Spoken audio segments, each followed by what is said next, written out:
Hey everyone, welcome back to the channel.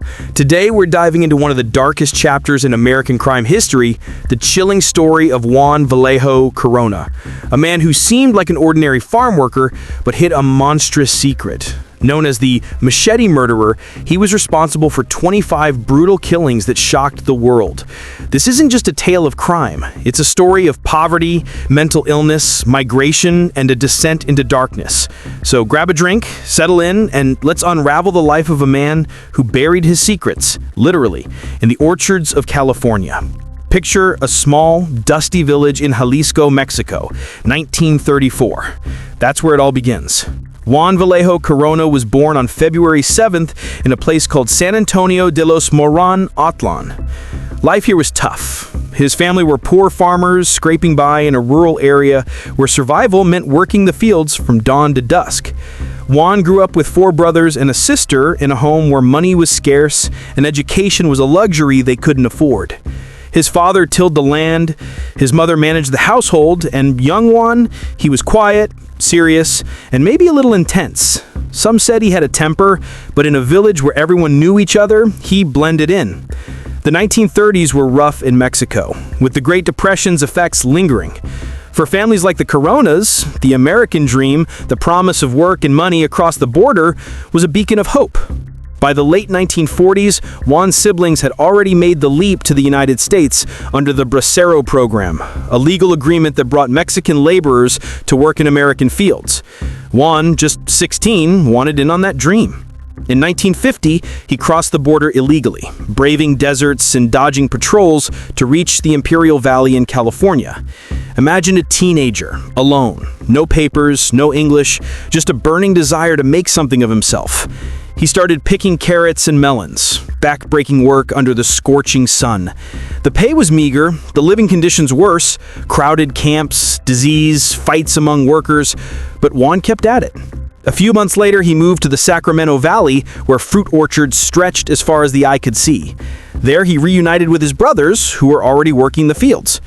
One brother stood out, Jose Natividad Corona Sanchez, his half-brother. Natividad wasn't just a farm worker, he owned a saloon in Marysville, Yuba City, a rough-and-tumble area. He was a local figure, but his past was messy. Back in 1950, he'd attacked a man with a machete over a bar fight, lost a lawsuit, and fled back to Mexico. That machete detail? Keep it in mind. It's gonna matter later. For now, Juan followed Natividad's advice and settled in Yuba City in 1953. He found work on local ranches, picking fruit and tending crops. He was good at it, hardworking, reliable. He even started going to St. Isidore's Roman Catholic Church, finding some peace and faith.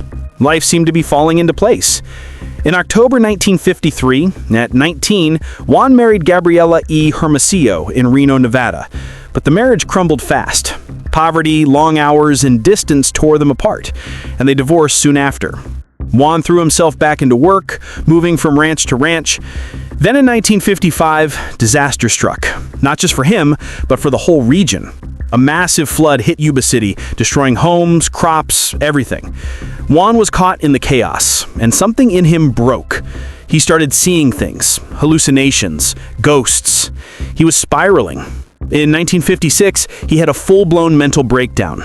Doctors diagnosed him with schizophrenic reaction, paranoid type. They sent him to DeWitt State Hospital in Auburn, California, where he went through 23 sessions of electroconvulsive therapy, electric shocks meant to reset his brain. It was brutal, but 3 months later, he was released. There was a catch, though. He was deported back to Mexico. For a few years, Juan stayed in Jalisco, but the pull of America was too strong. In 1962, he returned legally with a green card and settled back in Yuba City. He was determined to start over. In 1958, before his deportation, he'd married again, this time to Gloria E. Moreno. This marriage was stronger. They had 4 daughters, Martha, Victoria, Yolanda, and Guadalupe. Juan bought a small house in Yuba City and worked his way up to become a licensed labor contractor. His job? Recruiting workers, often drifters or fruit tramps, as they were called, for the orchards. These were men with no roots, some with criminal pasts, willing to work for low wages. Juan was their middleman, connecting them to ranch owners. He was making a name for himself, but beneath the surface, his mind was still fragile. The 1960s weren't easy. Juan's mental health issues lingered. He'd have angry outbursts, moments where he seemed disconnected from reality. In March 2020, he was admitted to a hospital again for psychiatric evaluation. At the same time, his business took a hit. Machines were replacing manual labor in the fields, and demand for workers dropped. He applied for welfare, but was denied, which sent him into a rage. By 1971, he was under pressure, financially, emotionally, and mentally. And that's when the darkness took over. Between February 1st and May 21st, 1971, something unimaginable happened in Sutter County, California. 25 men, aged 40 to 64, vanished. These weren't just any men. They were the fruit tramps Juan worked with, men society barely noticed. Drifters, alcoholics, ex-cons, living on the fringes. The killings were methodical and savage. Each victim was hacked with a machete or knife, their skulls crushed, and their bodies buried in shallow graves across fruit orchards, mostly on the Sullivan Ranch near the Feather River. One victim was even shot in the head. The killer didn't just hide the bodies, he left strange clues, meat receipts, bank slips, and papers stuffed into the victim's clothes. It was like he was taunting someone, or maybe he was just careless. It all unraveled on May 19, 1971.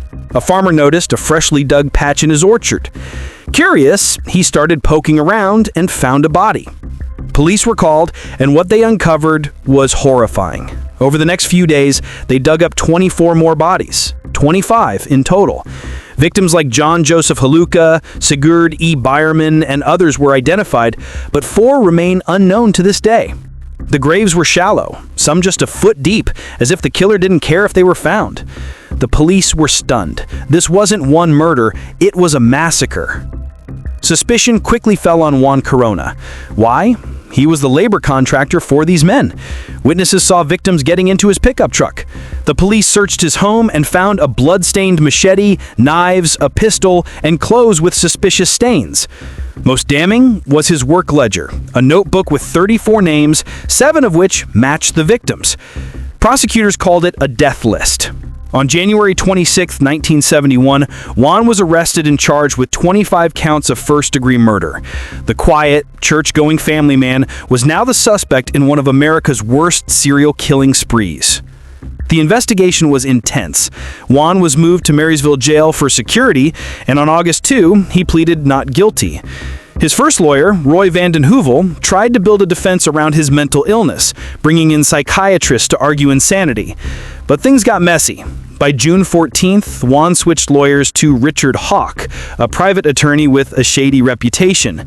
Hawk scrapped the insanity plea, a decision that would haunt the case later. On June 18th, Juan suffered a heart attack, and by August, he was back in the hospital. The media frenzy was unreal. Headlines screamed about the Machete Murderer. Some even pointed fingers at Juan's half-brother, Natividad, whose violent past and machete attack in 1920 made him a suspect. But Natividad had fled to Mexico, and the evidence kept pointing back to Juan. The trial began on September 11, 1972, in Fairfield, California, after being moved from Sutter County to avoid bias. Jury selection took weeks. Everyone had heard of the case. The trial lasted 3 months, and it was a circus. The prosecution laid out a mountain of evidence, the weapons, the ledger, and the witnesses. Juan never took the stand, and his defense called no witnesses. Hawk's strategy was to poke holes in the prosecution's case, but it wasn't enough. On January 18, 1973, Juan was found guilty on all 25 counts of first-degree murder. The sentence? 25 consecutive life terms without parole. Originally, it was the death penalty, but a 1972 Supreme Court ruling had temporarily banned capital punishment in California, so life it was. The courtroom erupted. Juan's wife screamed, and his sister was arrested for trying to storm in. He was sent to Vacaville Medical Facility, his health deteriorating. But the story doesn't end there. In December 1973, while in prison, Juan was attacked by 4 inmates. They stabbed him 32 times, costing him his left eye and leaving a blade lodged behind his right. He survived, but barely, and was transferred to Corcoran State Prison. His wife, Gloria, filed for divorce in 1974, unable to handle the shame and pressure. In 1978, Juan's conviction was overturned. Why? His lawyer, Richard Hawk, was deemed incompetent. He'd been more interested in a book deal than defending his client. A second trial started on February 22, 1982, in Hayward, Alameda County. This time the defense tried a bold move. They blamed Natividad, saying he was the real killer, a violent man who'd fled to Mexico.